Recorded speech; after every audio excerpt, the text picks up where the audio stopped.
and do, and trying to get her own business going. In a more familiar sense, I don't know how many young people we have listening. It'd be nice. I hope there's somebody out there.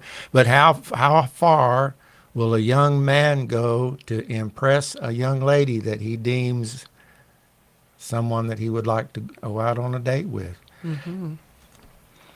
Well, and you have to count up the costs. It's kind of like something we've said in a previous podcast, and know that you're going to have to do something. You have to, because that's what service is. Service is giving. And so we don't want to make it sound like it's all negative. And no, it's just giving. You have within you certain gifts and talents, and you can acquire skills and things like that. You have responsibilities. When you give of yourself, when you own your responsibilities, then that is the way you can be focusing on staying in your own lane. You have to avoid the trap of comparison, because my gifts might be different than the next person's gifts.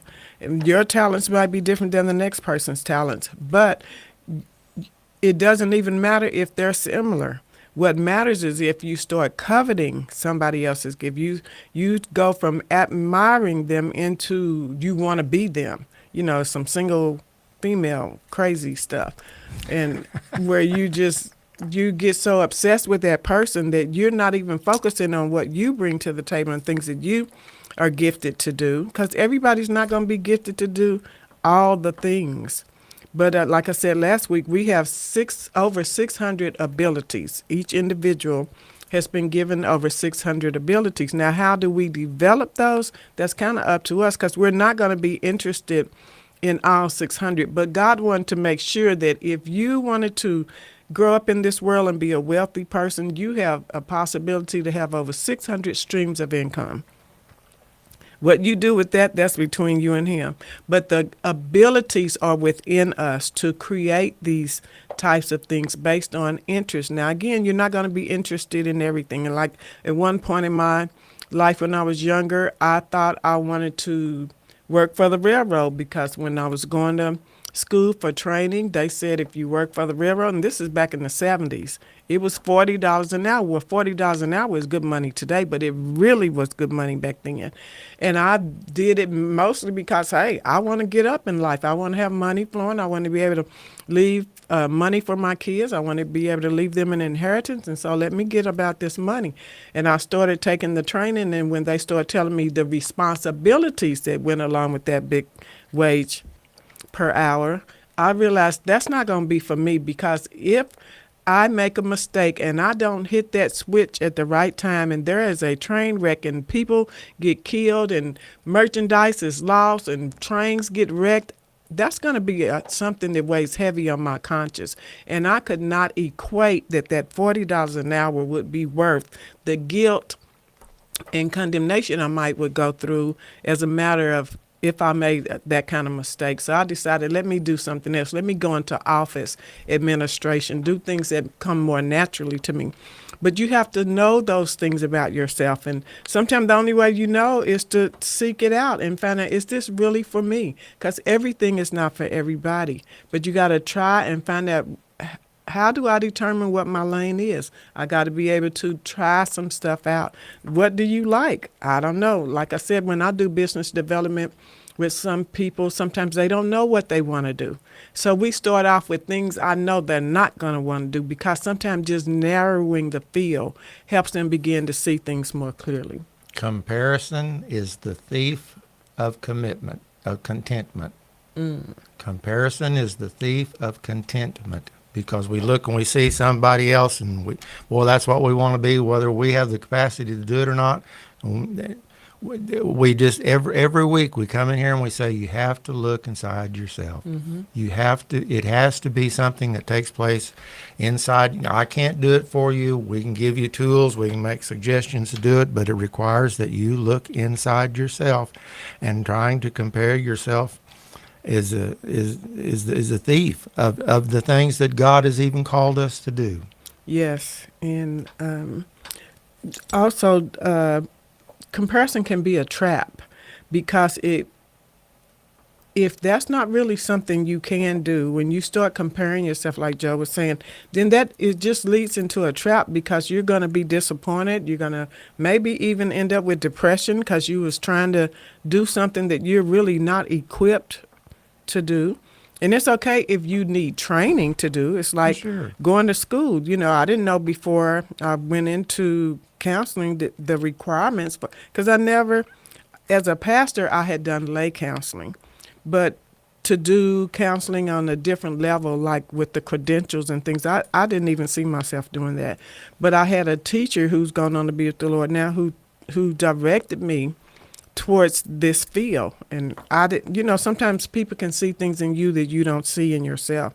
So she helped me determine my lane for being into counseling and things like that. Otherwise, I probably would have overlooked it, because normally you look out. You do a lot of time looking in, which is something we need to change, because if my gifts and talents and a lot of the answers to my life are in me, then I need to learn how to flip that thing and quit.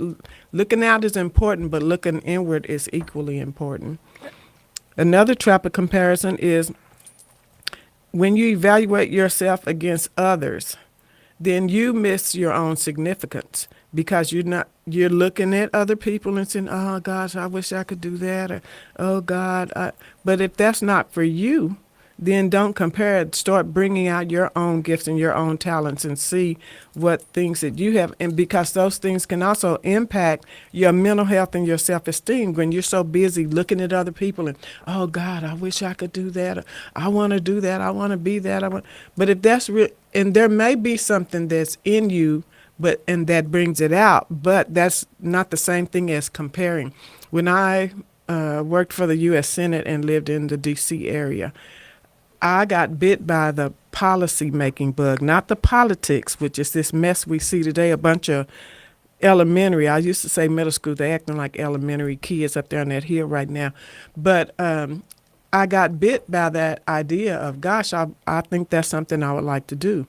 And like I said, I was blessed to at one point run for office. But if I had never accepted a job for the Senate and been asked to move to D.C. and work on the Hill, I don't know that I ever would have paid any real attention to all of that process. So there can be ways that God allows your path to interact with certain things so that it helps bring those things out of you. Otherwise, I probably never would have ran for city council. Again, I wasn't running to win. I was checking things off my list that are important to me, things I want to do in my life. Well, and that's a perfect example of what we're talking about, because you looked inside yourself and you said you were willing to do the work and the effort to study, to determine, to go to school, and it's not something you had ever planned to do, and yet you hung in there and you were determined and persistent enough to lift yourself out of the situation that you were in. It's like I know it's a mythological figure of speech, but it's like the phoenix rising out of the ashes, to the rebirth, and to lift yourself out of that. And that had to come from inside you. No one's behind you saying you got to do this, you got to do that, and if you don't, I'm going to this or whatever. You that was from inside you. That's a perfect example of what we're talking about. I was grown. One of the reasons I love you so much. But No. anyway. Well, thank you, darling. Yeah, this is real Love in real life. love in real life. Yeah, I was grown at that point, and I had got delivered from that voice in my head. That's when my mom used to say, "If you don't do this, I'm going to kill you." So I had got delivered from that while I was going to college. But another trap of comparison, people generally compare because they lack confidence, they lack self-esteem, they don't they're not content with their, like you said earlier, about what it is that they bring to the table. Some people's light shines so bright that it can make you feel like your light is really dim, but that's only because you haven't turned up the wattage. If you turn it up, it's like those dimmers on the wall. We just went, like you said, looked at some space for a party, and she had dimmers on the wall, so you can turn the light up and you can turn it down. if you turn your light all the way up, you realize your light shining just as bright as the person next to you. But a lot of times you're so busy focused on what they're doing and what they're saying and how they do this and how they do that, that it causes you to feel diminished. But you're equally important. If we're all, and we are, made in the image of God, then he knew what he was forming when he shaped you in your mother's womb. He knew all the ingredients. He didn't miss anything. He's God. He's all knowing, all sufficient, all powerful. How could he miss anything? He didn't miss anything. Maybe you haven't discovered a lot of your greatness, because a lot of the greatness that I have experienced in my life has come late in life. Yeah, God opened the door and I got to work for 2 U.S. senators, the governor, one of them became the governor, worked for him, and then I worked for the mayor of Tulsa. But a lot, and that was great. I can't take anything away from that. That was just super duper miraculous God in my life, because I can't say, oh, I had all these credentials. No, I had never been to college when I worked for any of those guys, but my pastor's wife taught me at 12 years old about work ethic. And she said, you do the best you can no matter where you are, because even if your boss is not looking at you, she said, God is always watching. That's right. That stuck with me since 12 years old. So I've always been that person. I'm going to do extra, but I go through Walmart. I see, and I know I don't work for Walmart, but I see an item fell off the hanger and fell on the floor. Now, I don't do it as much because I could go through a whole department doing it. But then I'm not getting my stuff done. But I will. You know, I don't want people rolling over that item, because that makes all of our prices go up. And some people don't care if they pass by stuff and knock it over. They don't care. They keep going. Well, that's just, I'm not wired that way. But you do the best that you can, not because people are looking, but because God is looking. And it doesn't cost me anything. It's kind of like when I first moved to the D.C. area and was working on the Hill. I didn't understand the different cultures. I had only been living in Tulsa, Oklahoma at that time, so I didn't understand the different cultures of people and how they don't talk to each other. I didn't know if they wasn't morning people or they're just so focused on their work. They got to get to their job, get in their offices and do it. And that people, but in Oklahoma, we all spoke. You didn't have to know people to speak to them. It's just what we were taught to do. So I'm getting on the elevator with all these people, and you're standing there waiting for, because they got about, I don't know, maybe 10 elevators, and you're just standing there waiting for one to open so you can get on it, and you're speaking to people, and they're just like, don't hear you, don't see you. And I told my mom, I said, what's wrong with these people? And she just said, it doesn't matter, because it's not about them. You're not speaking to get a response. You're speaking because that's the right thing to do. So I just learned those different little things that were placed in me to do what's right. It's not about, am I going to get a response? Am I going to get a reward? Is somebody going to notice? Is somebody going to give me accolade? No, we need to do what's right. So it's not you're not doing it for what you get out of it. You're doing it because of what we said to start with, that we serve even as if we were serving the Lord himself, and we're doing what the Lord would want us to do.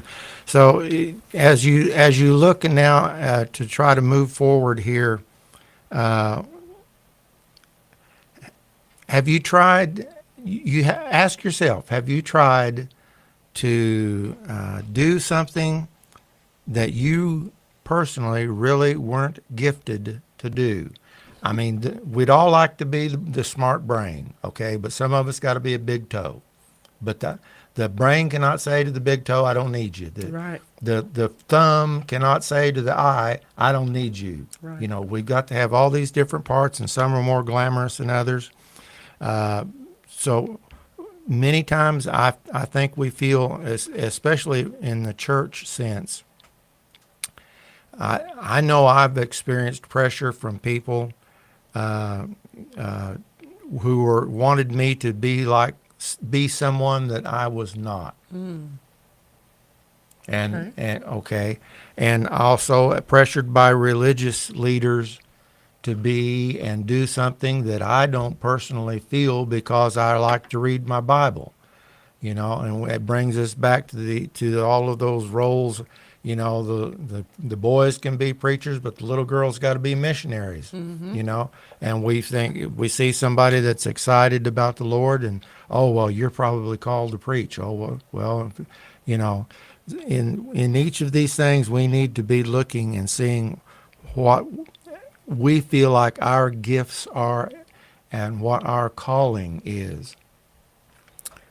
And we have to, sometimes it just takes time, right? Because some people can get things quicker. Our brains are wired different. We see the world different, and you can get it quickly. Some people are first language contemplators. So for those that are first language contemplators, they don't gravitate toward that idea as quick as like a planner shaper. But it's okay because they'll still get there. But they have to just review the information a little bit more in depth. Where a planner shaper, we might be more impulsive because we see it. People talk. I see pictures a lot of times when people are sharing their story or whatever. It's like I can see a picture unfold, like a little screen pops up. I can see a video. So I can jump ahead because I can also see ahead sometimes. But everybody's brain is not wired that way. But it's okay, however your brain is wired, to be able to process that information, but to be able to sit with yourself and ask if is what I'm doing what I'm supposed to be doing at this time.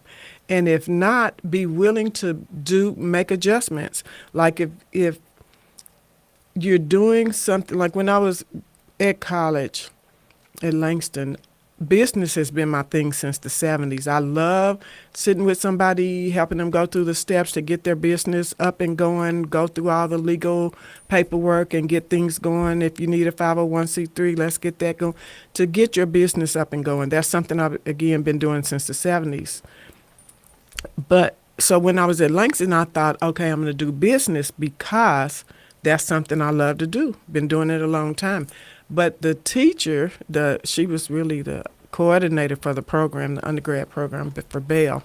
She saw in me the desire to really help and serve people. So that's when she suggested, well, I know you like business, you're good at it, you've been doing it, but let's look at this. Let's look at how you can better serve people as a therapist. And she brought that out on the table. Again, I would not have looked at that, but once she talked about it, it kind of seemed to fit because, again, as a pastor, you generally do lay counseling with your members or other people that just need some suggestions or a little push or coaching going in a certain direction. But you just have to be willing to sit and look at yourself and figure things out. And you might not can do it by yourself. Some people can do it all on their own. They're pretty visual. They can get pen and paper and kind of walk through honestly. But then also ask other people for their feedback. Like, do you see me doing this kind of work? And just not everybody, because some people are dream busters and will bust your bubble and kill your dream. You don't want to talk to them. But those people that you know are honest, that know you, and say, do you see me doing this? Is it because this is something I really feel strongly about? And then you have to also look at what requirements are in place. Even though I had been doing lay counseling, the field of counseling doesn't consider that. You have to have a master's degree in order to do counseling and stuff. But I went on and got a doctorate in counseling as well because I know that's something that God has called me to do and be able to work in this field and be able to help guide people through processes when they get stuck. Because you can be in a lane and be stuck and you're still not going to go anywhere. That's just as bad as trying to get out of your lane and get into a lane that you don't have any real reason for being there other than you saw somebody else over there. It looked like it was cool to get over there. It's like on the highway. If you're not a fast driver, stay out the fast lane. Don't get over there slowing everybody else down and impeding the flow of the traffic. And you getting off the highway in 2 miles. Why are you over here in the left lane and traffic is packed up? I just don't understand some things. But again, it's about staying in your lane. That's okay. She tells me that all the time. She said, the speed limit is 45. Yes, ma'am. Okay. Because people are running up on us. I don't want us getting hit from the back. back. I know. I'm trying. I'm just... So what lane has God placed you in? What gifts? No one can decide this. You have to spend time with God. What gifts has God given you? Be honest, be open. What kind of role do you feel comfortable in, whatever it may be? Uh, what what is one thing that God has asked you to do this week? It may be something. We have a friend that has a van, and she will go around. She'll go to church on Sunday morning, and then she'll get that van and she drives around. She's got several houses, several homes, and who have kids, and she opens the rear doors of the van, and they get in there and they have snacks, and they have a little church service, and they sing some songs, and they read a Bible, and she loves it, and God loves it, and God uses her through that. I think she says 7 families right now that where she goes and takes church to them, rather than the idea of having to have a building and all these things and gather and do, and she's found a place where God can use her in a very special way. Yeah, yeah, and that takes prayer, quietness, time to be able to find out what it is that you're supposed to be doing. A lot of people don't know, and it's okay if you don't know right now in this moment. But when are you going to start learning about you? It's important, especially we live in a world where we're supposed to be contributing to the people around us. I'm not talking about money, but that too, if that's what God tells you to do. But you contribute your gifts, your offer to them, some points, some advice, did you know about this? People reach out to me all the time, hey, do you know any place that, like, we got a message about somebody that became homeless, and so now they have a place to live, but they don't have anything in the house. It's just they're off the street, but they need everything. Well, you get requests like that. We don't have everything to give in, but I start thinking, man, I got a bunch of utensils for the kitchen maybe that they could use, or tea towels and things, because you do need that. And maybe somebody else has blankets and bedding, and somebody else has pots and pans, and somebody else may have canned goods. And by the time you put it all together, this lady's house will be completely filled. But what if all of us said, well, I don't want. No, because what if that was you? You would want people to serve you in that way. And we just have to learn that it's really a body is like a community. So my body is my head, my shoulders, all of my pieces.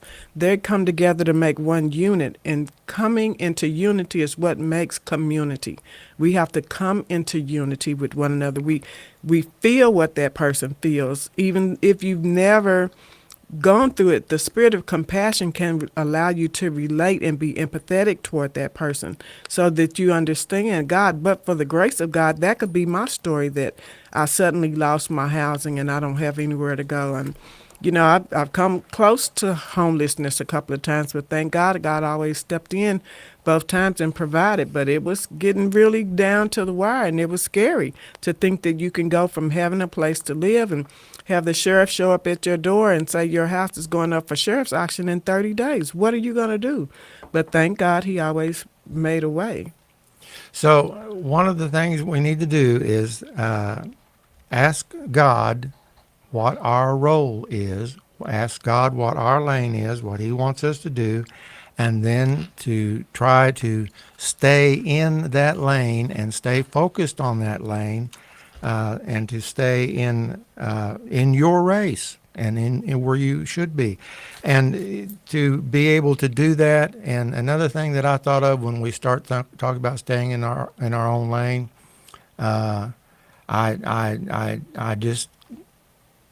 we need to celebrate other people's success. Mm-hmm. And rather than the jealousy aspect of it, and I know I just keep talking about it, but it was so frustrating when I was in the pastorate, the backbiting amongst church leaders, amongst this power struggle, instead of wanting to celebrate somebody else's something working out for them, or something that they did, or something that they accomplished, and instead of celebrating with them, it was just it was jealousy. We were jealous of that situation. We felt threatened. They felt threatened. I was just amazed. We're all on the same team. Supposed to be. We're all supposed to be on the same team. We had 3 little churches in the last town where I pastored. Had a Methodist church, an Apostolic church, and of course my Baptist church, and we had a wonderful relationship. It was so nice. We weren't competing. When the Methodist would have church camp, we would try to schedule our church camp so our kids could go with their kids. I mean, it was a small town and a small school. I mean, we had one quick stop and one service station. That's all we had. There was no restaurant. There was nothing. I was out in the Panhandle. If you've ever been out there, you know what desolate country that is. The kids all went to school, the same classes together. It was all one little community, and we coordinated. And it was so neat because we weren't comparing, but the competition came within my own denomination. That was what was so frustrating about this. We were doing something so neat and cooperating together, and yet others felt threatened and wanted to, as far as I'm concerned, destroy it. Well, that speaks to insecurity that's in people. Well, sure. When they have insecurity and they don't want to deal with it. A lot of people don't want to admit, I feel insecure. Why? Because that makes me look weak. That makes me look, ugh. No, but you have to deal with that, because otherwise you're always going to be jealous of other people. You're always going to be covetous toward other people, always comparing and competing. God didn't design us to be that way. That's another influence that does not come from our Heavenly Father. It's not born out of love. It's born out of really self-hatred, because we have to take the time to do our own work. People, it's just no way around it. I had a friend for years. She used to tell me that I used to get so mad at her.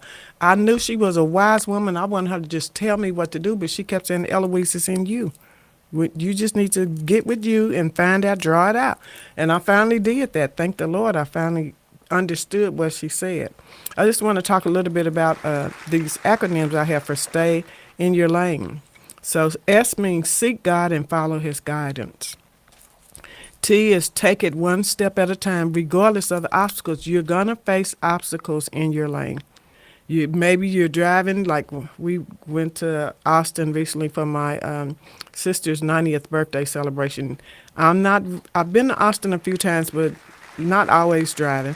And so you're driving on the road, and then all of a sudden that lane is turned into a right turn lane. And so now you got to try to, in all that traffic, navigate your way over to the next lane safely, because your lane is finna end. And if you wasn't planning on turning, because maybe your turn is up 2 miles ahead, you got to be able to pivot and make those adjustments. We'll talk about that too.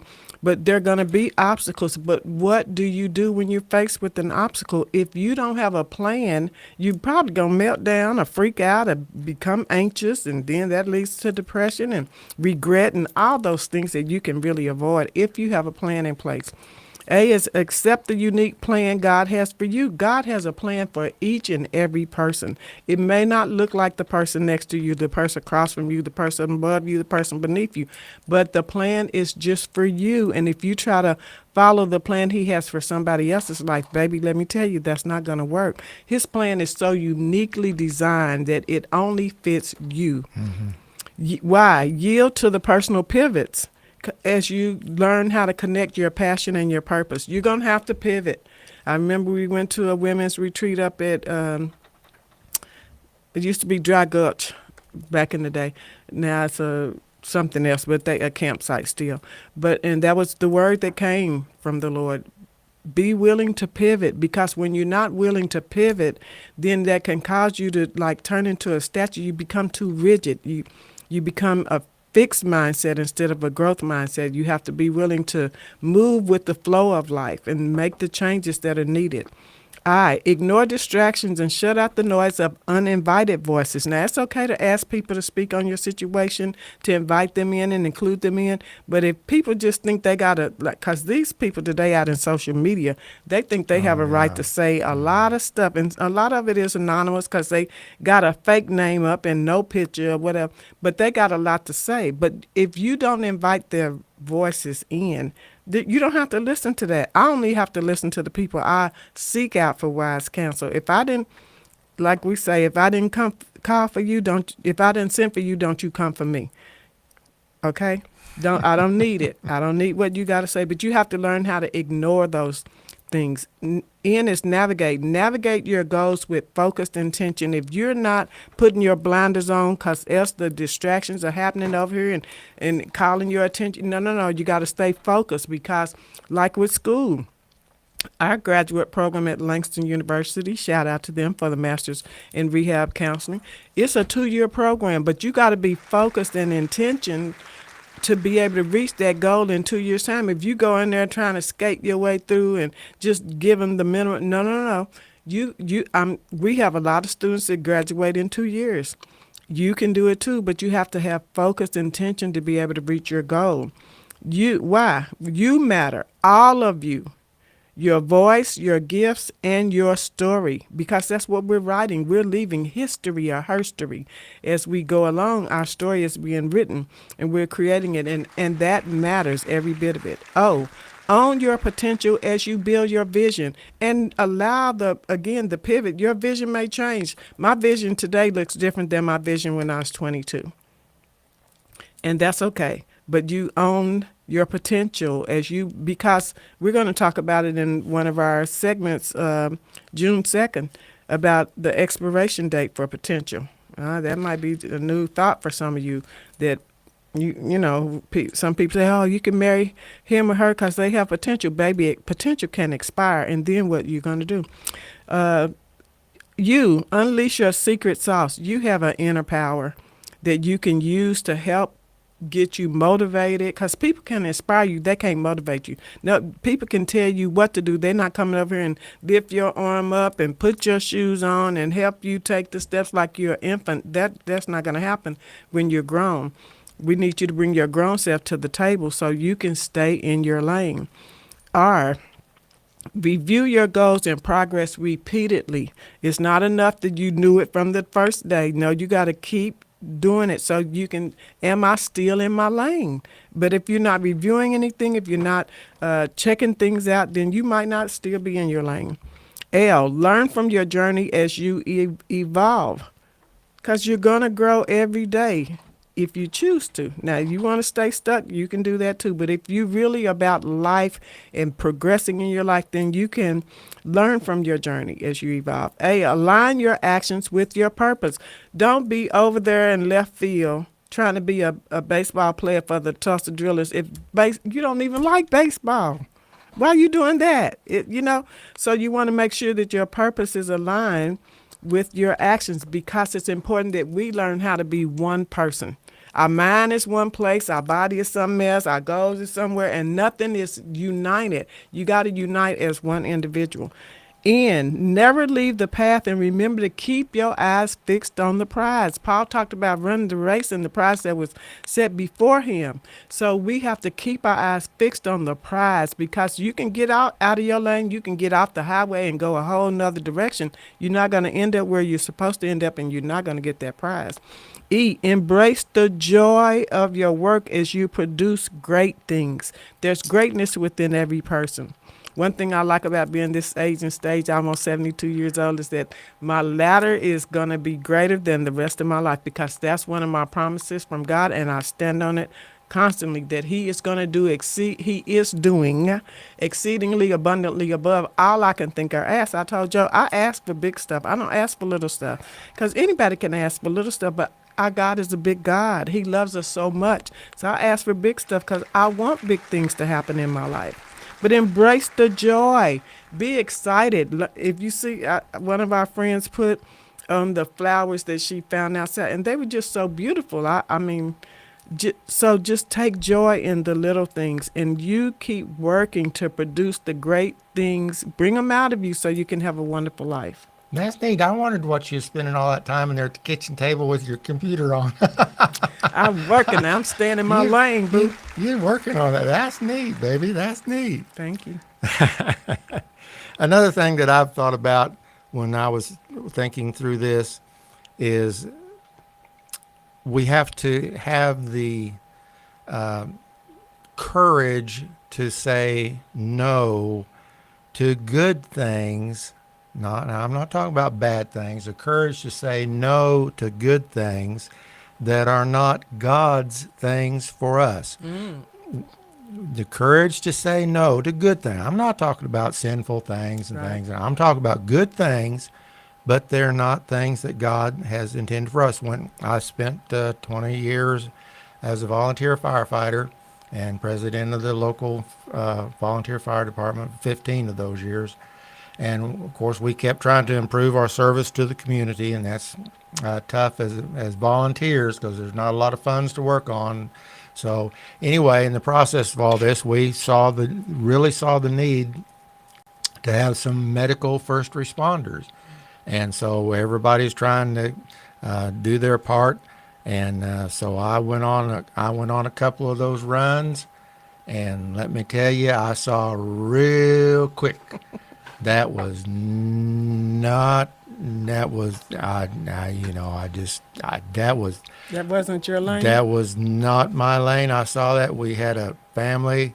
The last one I went on, they had let their 12-year-old kid.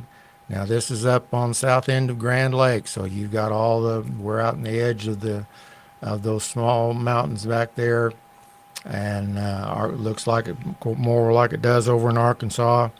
They let him get on a Polaris 500 four-wheeler, which is an adult machine, no helmet, no shoes.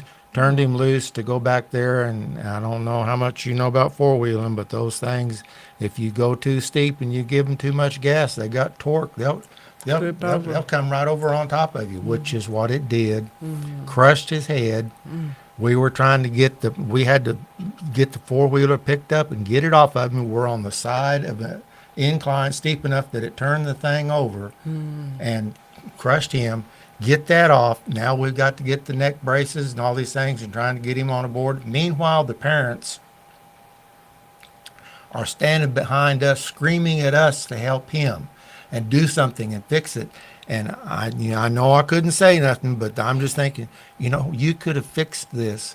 Why didn't you do something to fix this to start with? Because and fortunately, the young man survived. He is disabled to this day, but we managed to get him out. And I just said, nope, not me. Now I'll put on I thought it was fun.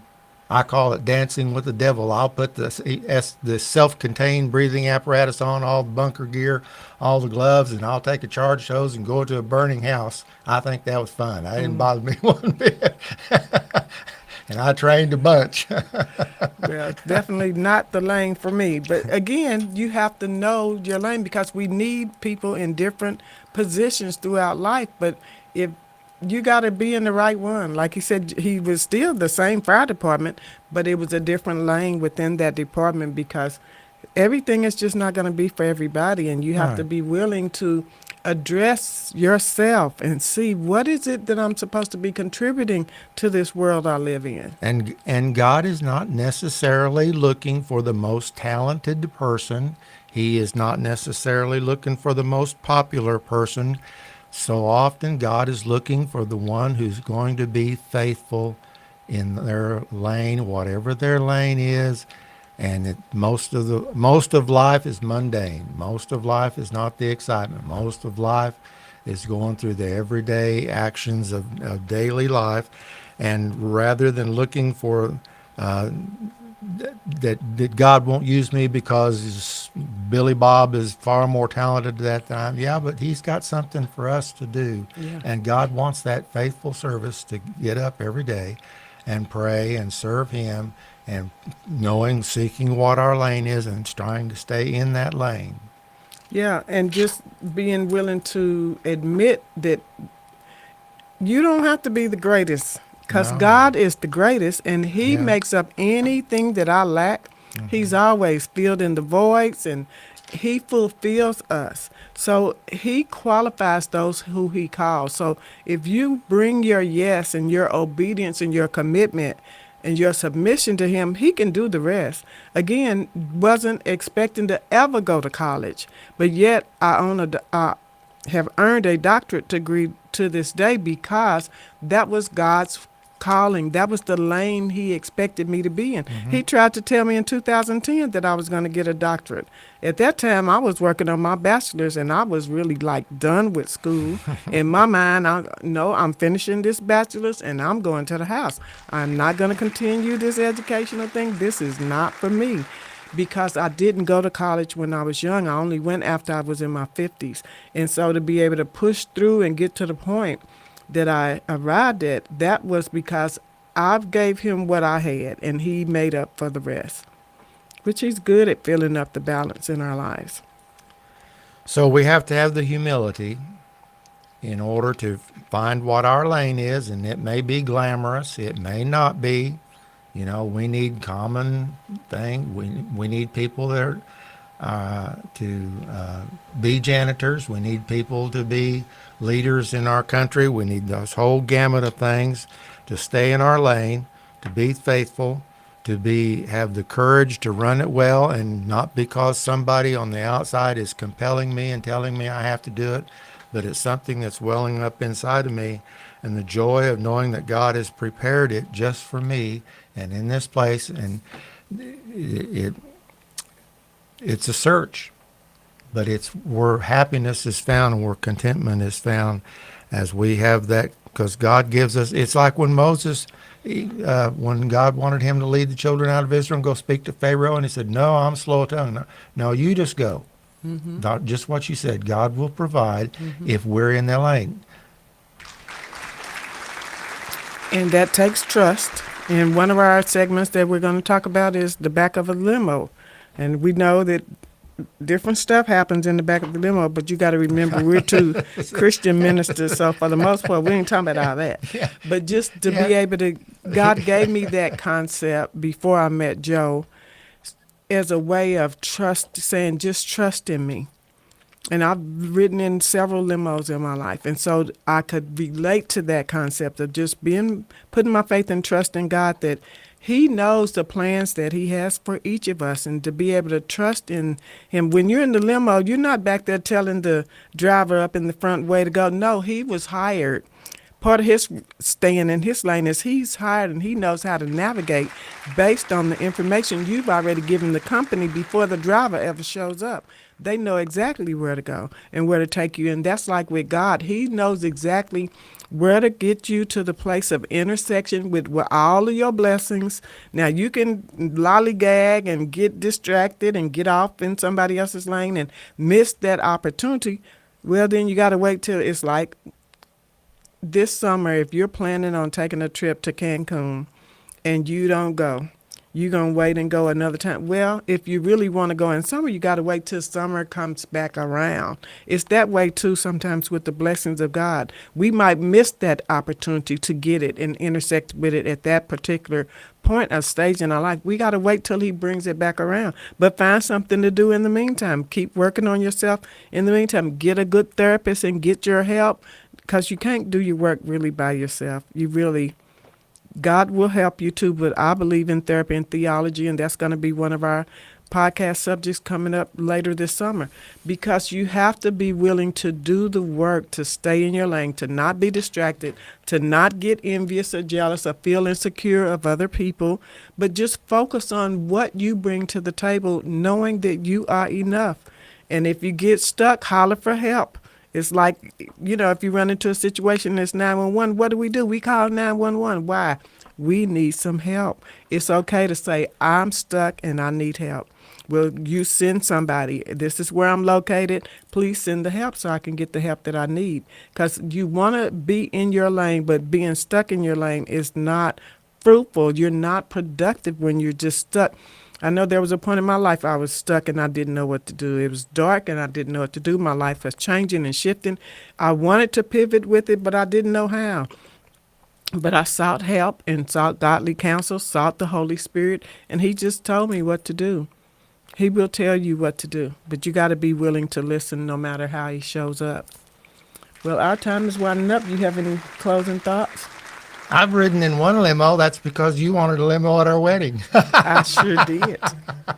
Well, and Joe hadn't been in one. And I thought everybody needs to experience it at least once. Just Yeah. being in the back of the limo, not worried about where you're going. The driver's got it all under control. You don't have to drive with the crazy people in the traffic that are fast driving in the fast lane and they doing under the speed limit. Yeah, you don't have to worry about that. Keeps Just talking about me there.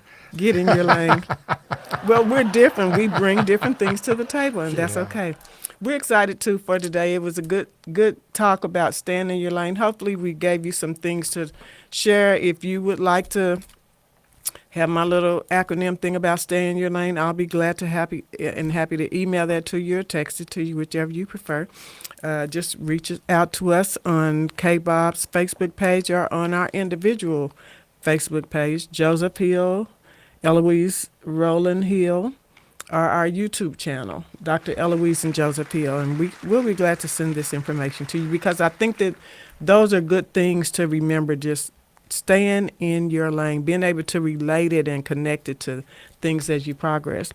Well, our time has run out, but we're excited to say next week we're going to have Dr. Nancy Riddick. She is a Langston professor. Again, that's my school, y'all, so I'm going to be shouting them out all the time. I love Langston. If they would have me come back, but kind of on my terms, I want to work from home.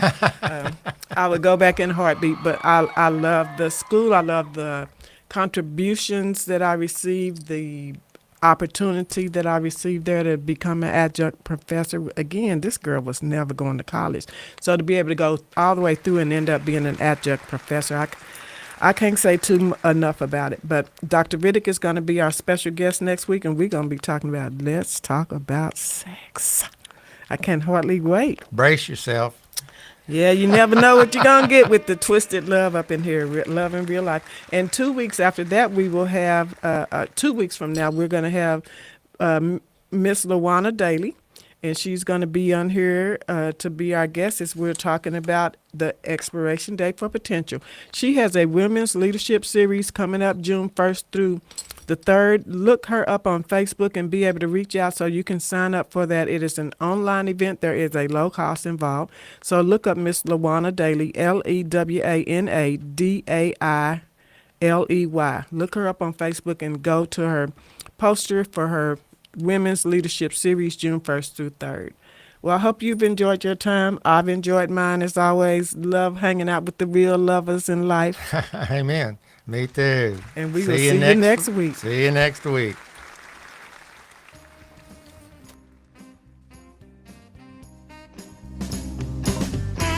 Well, that does it for this week's show.